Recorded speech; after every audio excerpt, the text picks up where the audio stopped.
Qu'est-ce que le Christ? Le Saint-Esprit va du Christ en toi vers tous tes rêves, les enjoignant de venir à lui pour être traduits en vérité. Il les échangera contre le rêve ultime que Dieu a dessiné pour être la fin des rêves. Car quand le pardon repose sur le monde et que la paix est venue à chaque fils de Dieu, que pourrait-il y avoir qui garde les choses séparées? Car que reste-t-il à voir sauf la face du Christ? Et nous sommes invités, nous sommes demandés de abandonner, de donner tous nos rêves, c'est-à-dire de les regarder et de les lâcher. Et ça demande parfois du courage et aussi un esprit vigilant de s'observer soi-même et de reconnaître ses modèles de réaction pour ensuite les lâcher. Les derniers jours, nous avons parlé des modèles de réaction. Et il est très utile, je le constatais pour moi, que derrière tous mes modèles de réaction se repose là encore cette culpabilité inconsciente qui est encore présente, qui s'exprime encore. Et ensuite, j'ai regardé en arrière vers mon enfance, dans mon enfance, et j'ai constaté que toute mon existence était marquée par la culpabilité. Je me suis sentie partout et toujours coupable. Peu importe où je regardais, il y avait cette culpabilité. J'avais peur de faire quelque chose de faux, de ne pas être d'être juste, de ne pas être la personne comme il faut. Que je devrais être autrement, que je devrais être mieux, et ainsi de suite. Ça s'est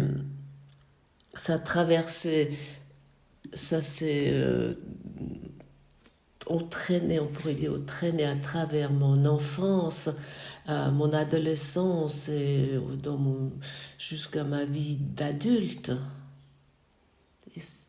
Et ça s'est mis dans toutes mes relations, dans toutes mes actions, dans toute ma façon de penser, cela était présent. Et dans tout cela où je pensais qui était moi, finalement il y avait toujours cette quête ou cet espoir de pouvoir abandonner cette culpabilité. Mais autant que je ne regarde pas sur cette culpabilité, je suis l'esclave de la culpabilité et je ne le constate pas vraiment. Et la culpabilité est finalement une attaque. Je m'auto-attaque. Et comme je ne veux pas celle-là, j'attaque le monde. Je suis sans cesse dans un mode d'attaque, ou plutôt dans cette idée, quelqu'un pourrait découvrir la culpabilité en moi, et ainsi je dois me cacher devant un monde illusoire, je dois me garder petit. Je ne peux pas me montrer où je pratique autre chose. J'aimerais être la personne aimante, aimable. J'aimerais être la bonne personne, j'aimerais être une bonne personne. J'aimerais être celui qui est bien et qui est serviable envers tout le monde. Mais finalement, il y a toujours encore car je cache encore cette culpabilité en arrière-plan. Et pour cette raison, je dis souvent, nous nous développons ici pas pour être des bonnes personnes. Nous ne voulons pas devenir des bonnes personnes, nous nous épanouissons dans le Christ. Nous ne voulons pas être des bonnes personnes. C'est vraiment très important. Et finalement, toutes ces stratégies ne fonctionnent pas. Moi, je les ai tous essayées. Aussi, en tant qu'enseignant spirituel, j'ai essayé d'être un bon enseignant spirituel, hein, une bonne personne, mais ça ne fonctionne pas. Autant que la culpabilité encore en arrière-plan, autant que cela existe encore. Et je te dis cela pour que tu regardes chez toi.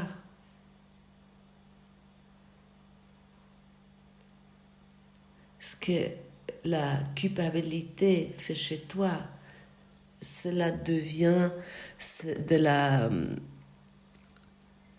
du péché originel, ce péché originel imaginé, ça signifie l'idée que je me suis séparée de Dieu et pour cette raison il y a une punition ou l'enfer m'attend ou quelque chose comme ça et je devrais me sentir coupable. Tu vois, c'est là très bien, tu peux observer ça dans certaines religions où on prêche en chair que tu es un pécheur coupable, mais ils ne savent pas ce qu'ils font,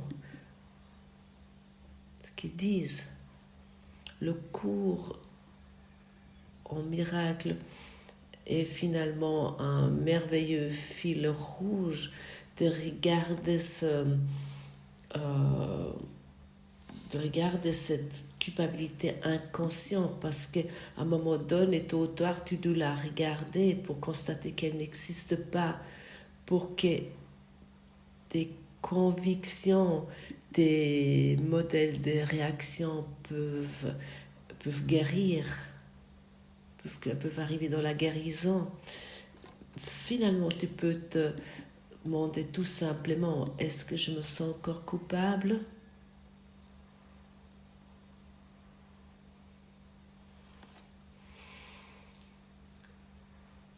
Et si tu sens ici encore un oui, j'aimerais dire, alors communique avec ton enseignant intérieur, dis au Saint-Esprit, je sens encore la culpabilité en moi, aide-moi de découvrir toute cette culpabilité inconsciente pour que je puisse la donner et ainsi que je puisse guérir, pour que finalement nous pouvons connaître et comprendre que la leçon 279 est vraiment, nous concerne vraiment. La liberté de la création promet la mienne. La fin des rêves m'est promise parce que le Fils de Dieu n'est pas abandonné par son amour. Ce n'est que dans les rêves qu'il y a un temps où il paraît être en prison et attendre une liberté future. S'il y en est une. Or, en réalité, ces rêves ont disparu et la vérité est établie à leur place. Et maintenant, la liberté est déjà sienne. Devrais-je attendre ma délivrance des chaînes qui ont été rompues quand Dieu m'offre la liberté maintenant? Oui, pourquoi attendre, enchaîner? Pourquoi encore croire à cette culpabilité imaginée? Pourquoi nous voulons encore Pourquoi voulons-nous encore voir en tant que prisonniers? Est-ce que ça a encore du sens? La chaîne auquel nous nous sommes attachés n'existe pas, auquel nous croyons nous avons fait ça.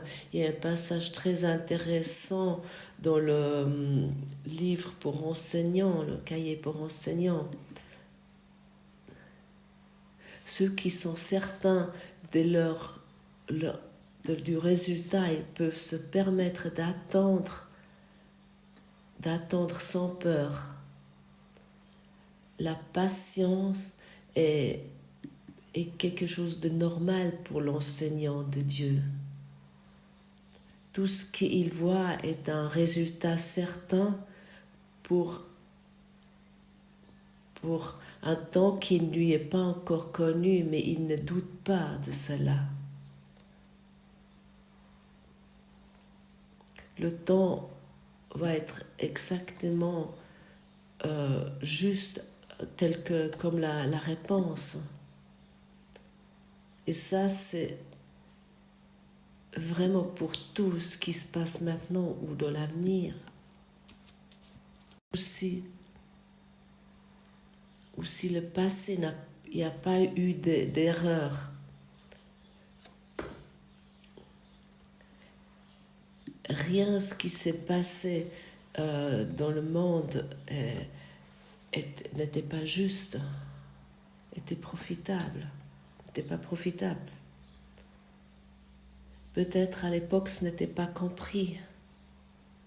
Est-ce que cela n'est pas merveilleux? Est-ce que ça c'est pas un rappel merveilleux que rien que sur ce soi-disant voyage à travers l'espace et le temps est faux, que tout est juste, rien n'est faux. Tu n'as pas fait d'erreur, tu n'as pas fait de fautes ni dans ton enfance, ni dans ton adolescence, ni dans tes incarnations. Il n'y a encore jamais eu d'erreur. Tout est au bon moment, au bon endroit.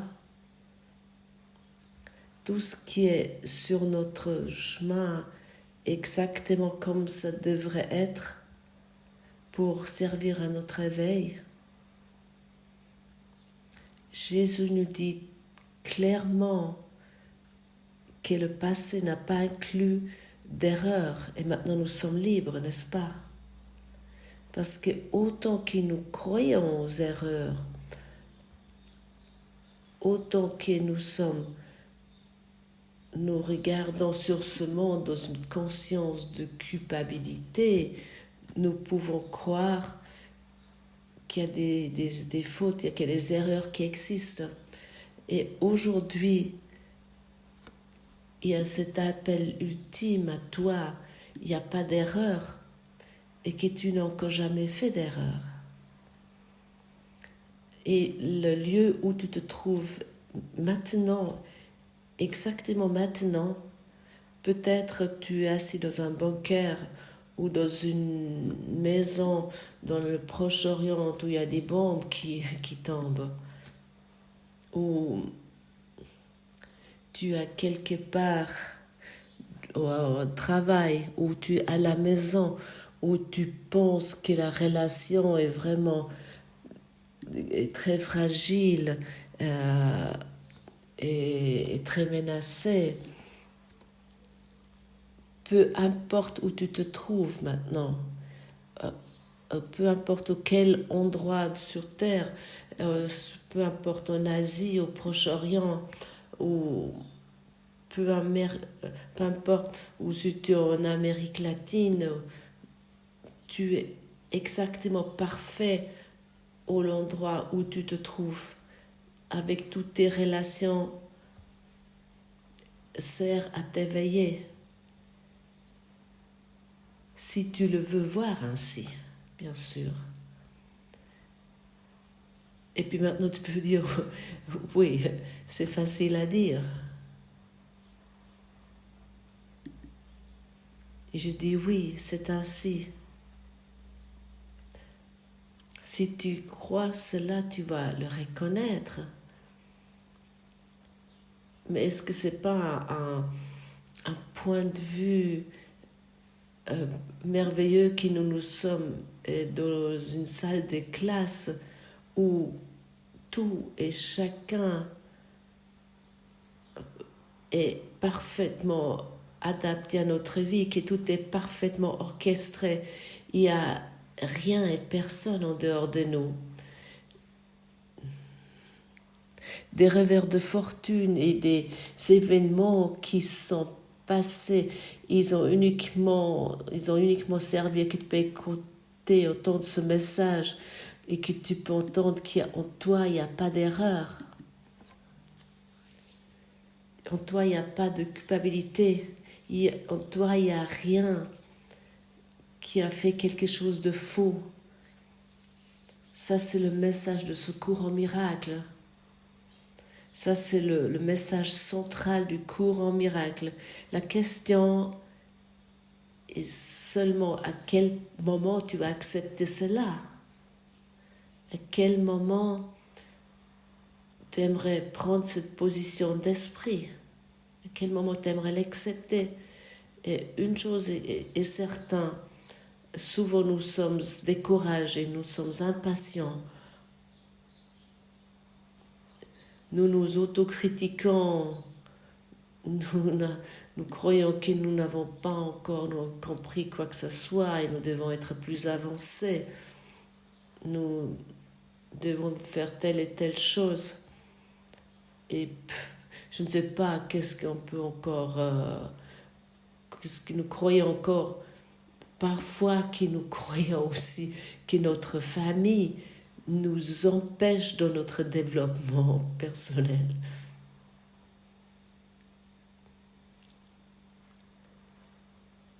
Par exemple, mon mari, ma femme me retient dans mon développement personnel, elle m'empêche, ou mes parents, mais parce qu'ils ont peur lorsque je fais ce cours en miracle. Je vais finir, je vais dire, dans un cadre étrange et je vais plus savoir où est devant et derrière. Si tu crois que ta famille ou peu importe qui t'empêche, que te retient dans ton développement spirituel, sache qu'il te reflète uniquement tes peurs. Ce ne sont pas les parents qui te retiennent, qui t'empêchent, c'est toi-même qui t'empêches. Ce sont tes propres peurs et inquiétudes. Et pour cette raison, c'est parfait ce qu'il te reflète. Il te reflète ce que toi, tu crois encore inconsciemment sur toi. Et pour cette raison, le monde entier est une salle de classe parfaite.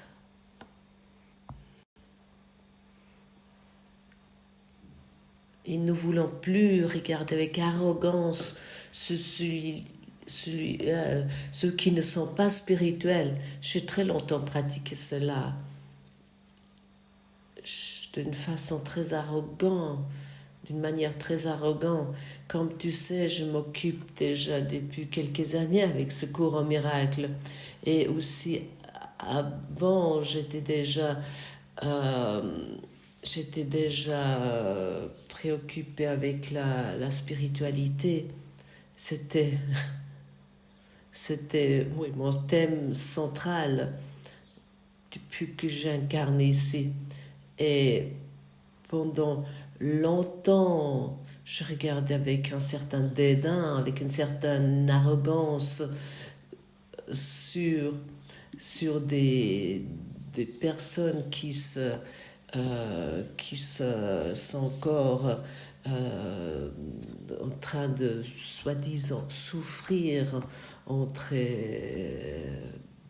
ce monde et qui cherchaient encore des réussites personnelles. Et puis, soi-disant, moi je me suis dit, moi je l'ai compris, ne voulons plus regarder avec une arrogance sur ceux qui ne pratiquent pas le cours ou qui qui sont soi-disant pas spirituels. Ils nous montrent uniquement nos modèles inconscients, notre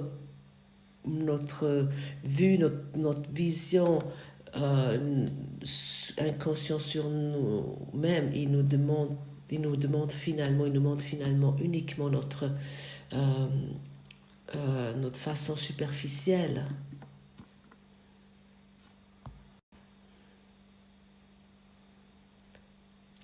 Parce que c'est nous apparemment qui sont encore superficiels et qui ne voulons pas le constater. Nous pouvons étudier le cours pendant 30 ans et nous pouvons rester à la surface, nous pouvons rester superficiels. Et le monde va te le montrer si tu l'utilises en tant que miroir. Le monde va te montrer, si tu l'utilises en tant que salle de classe, il n'y a pas de séparation. Et toi, tu es la cause.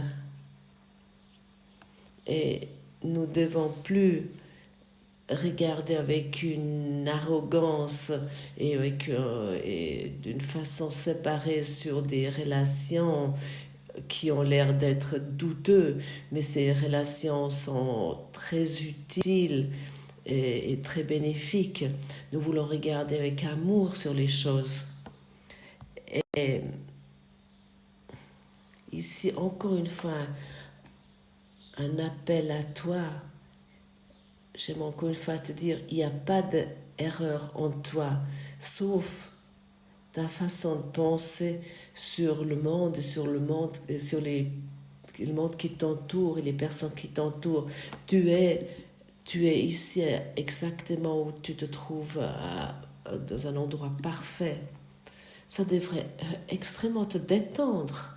Ça devrait vraiment arrêter toute ton excitation, ton énervement et tu peux trouver dans un instant sain qui est totalement vertical et tu peux te unir avec le Saint-Esprit et tu peux regarder avec un regard béni sur ce monde, sur tes sœurs et frères, sur tes saints amis, sur ton système familial. Et tu peux regarder ainsi sur le monde entier et aussi sur ceux qui ils semblent avoir fait des erreurs. Comme j'aime bien le rappeler, le système politique est vraiment quelque chose de très utile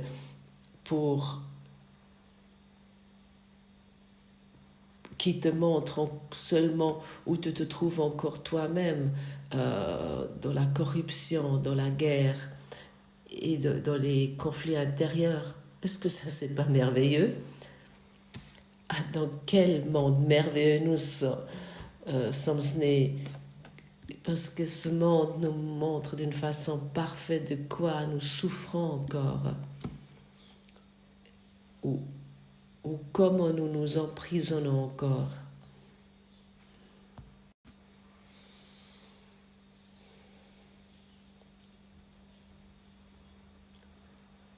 Nous voulons abandonner notre soi-disant supériorité, notre point de vue superficiel sur ce monde. Nous voulons laisser vraiment disparaître cela, car nous sommes un. Et chaque fois que je crois, et ça tu dois savoir, chaque fois que nous croyons que là dehors, il y a une erreur qui se passe, c'est une auto-attaque.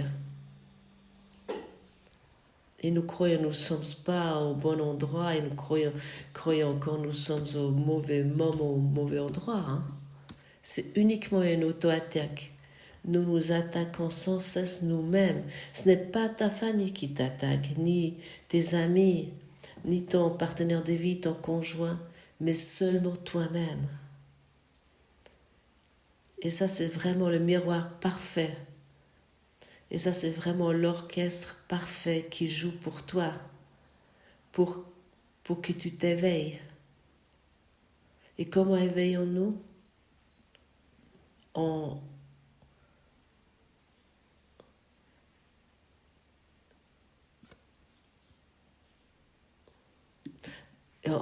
vraiment en regardant tous nos besoins, tous nos rêves, ou que ça devrait pas être pas comme ça, ou ça devrait être comme ça. Si nous donnons tout cela à notre source intérieure, personne ne peut éviter ça. Ça, c'est vraiment un job qui personne ne peut éviter, ni toi ni moi.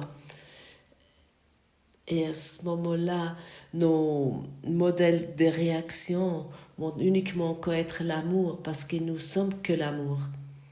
Dans chaque situation, nous allons pouvoir répondre avec amour.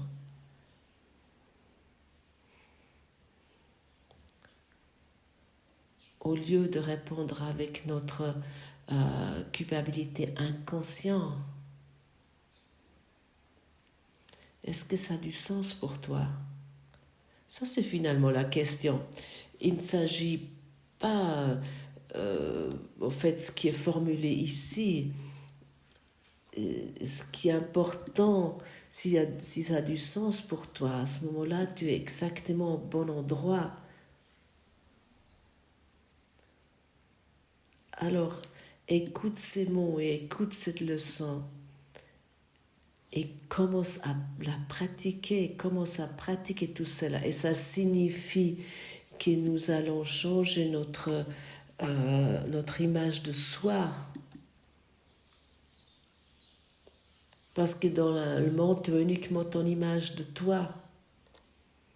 Et lorsqu'on entend cela pour l'un ou l'autre, cela semble être vraiment un coup de force.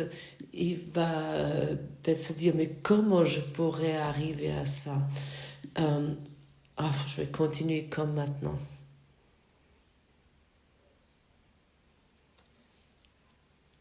Ça semble être vraiment un coup de force, quelque chose de pénible. Et je veux pas...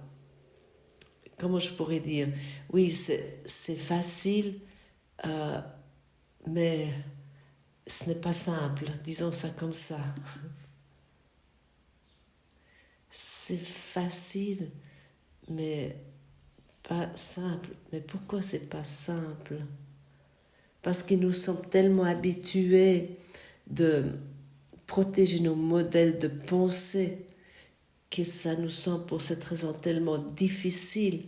Mais finalement, c'est tellement facile lorsque tu as une fois que tu as commencé et tu ne vois plus ta salle de classe en tant que menaçant ou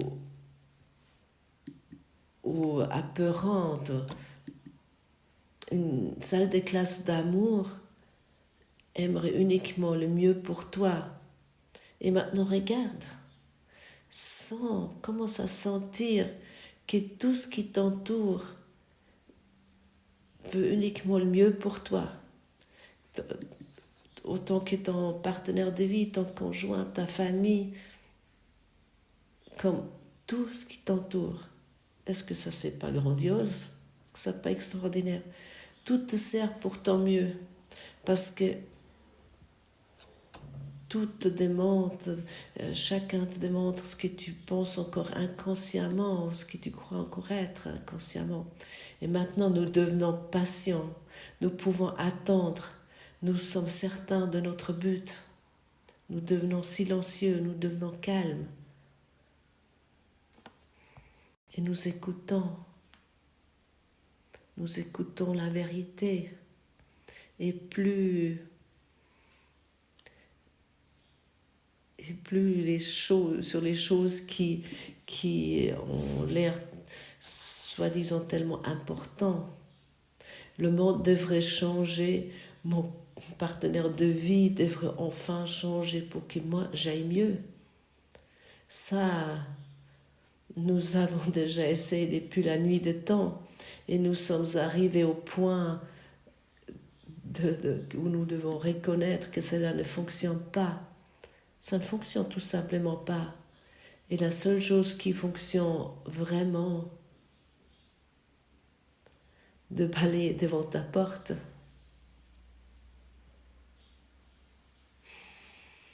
Et plus faire comme si tout était propre là-devant. Il y a encore des choses à faire. Et peut-être tu commences à avoir un sentiment pour cela. Et à ce moment-là, nous sommes libres. Et nous n'avons plus besoin d'attendre. Et à ce moment-là, les chaînes sont rompues. Et nous sortons avec un sentiment incommensurable de la liberté. Nous sentons vraiment qu'il n'y a rien d'autre que cette liberté qui auparavant semble être très loin.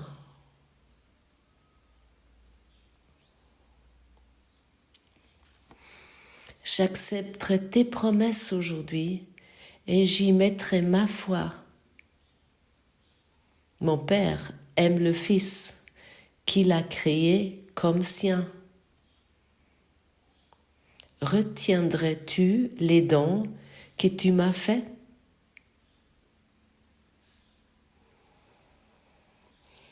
Cette question, nous pouvons nous penser sans cesse. Est-ce que le Créateur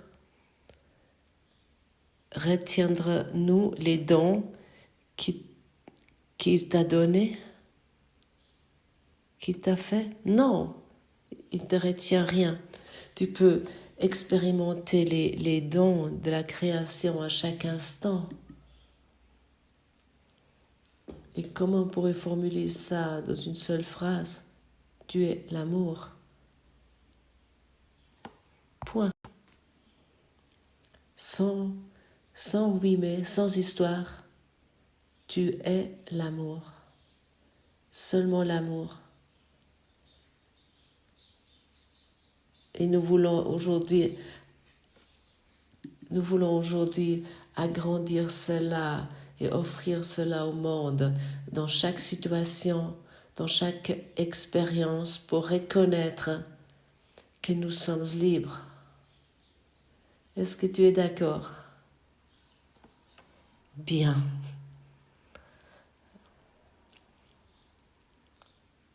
Alors approchons cette œuvre d'amour. À tout à l'heure en toi.